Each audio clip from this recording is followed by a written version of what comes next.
दोस्तों, आज हम बात करने वाले हैं पाषाण काल के बारे में। वो जमाना जब इंसानों के लिए पत्थर ही सब कुछ था। उनका जीवन, उनके औजार सब पत्थर पर ही तो निर्भर थे।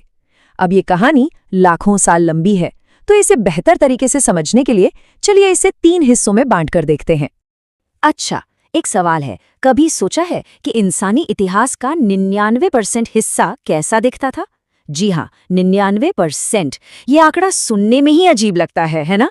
लेकिन आज हम जिस दौर की बात कर रहे हैं ना, उसने इंसानी वजूद का लगभग सारा समय अपने अंदर समेट रखा है। देखिए, पाषाण युग को किसी एक लंबे बोरिंग पीरियड की तरह मत देखिए।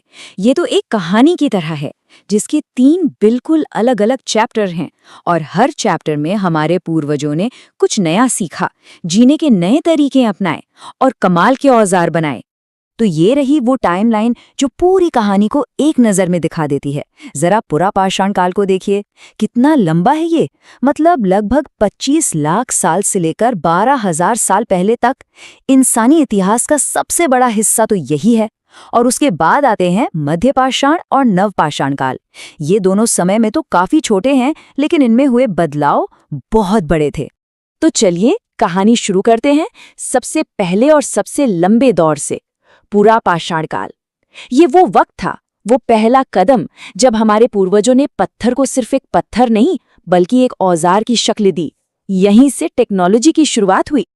एक बार फिर इस नंबर पर गौर कीजिए, 99%। इंसानों के अस्तित्व का लगभग पूरा का पूरा समय सिर्फ इसी एक युग में बीता है।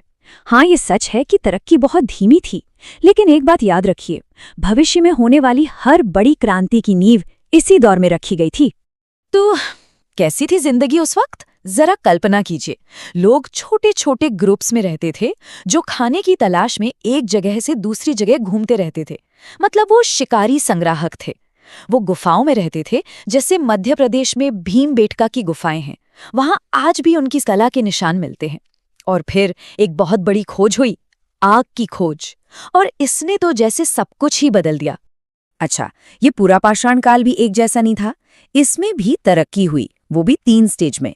शुरुआत में यानी निम्न पूरा पाषाण काल में औजार बड़े और भारी भरकम थे, जैसे हाथ की कुल्हाड़ी। फिर आया मध्य पूरा पाषाण काल, जब पत्थर की पपड़ियों से छोटे और नुकीले औजार बनने लगे। और आखिर में उच्च पूरा पाषाण काल में हम जैसे आधुनिक इंसान यानी होमो सेपियंस आए, जिन्होंने एकदम पतले और धारदार ब्लेड बनाने सीख लिए। ये अपने आप में टेक्नोलॉजी के विकास की एक पूरी कहानी है।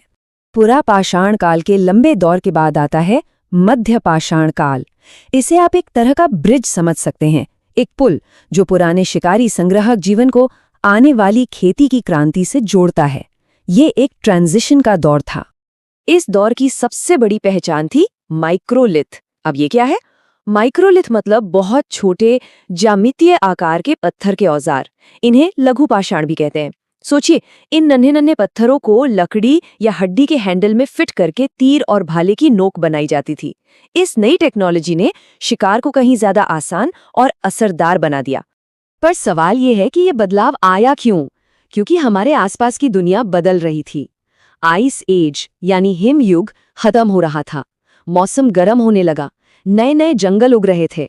तो इंसानों ने भी इस बदलते माहौल में जीना सीखा और खाने पीने के नए नए तरीके खोज निकाले।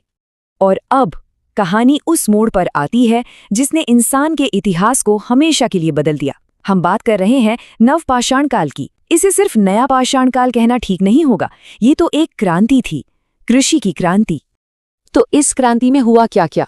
असल में 5 बड़ी चीजें हुई। पहली, खेती की शुरुआत हुई। दूसरी, जानवरों को पालतू बनाया गया। तीसरी, लोग एक जगह टिक कर रहने लगे, मतलब स्थायी बस्तियां बसाईं।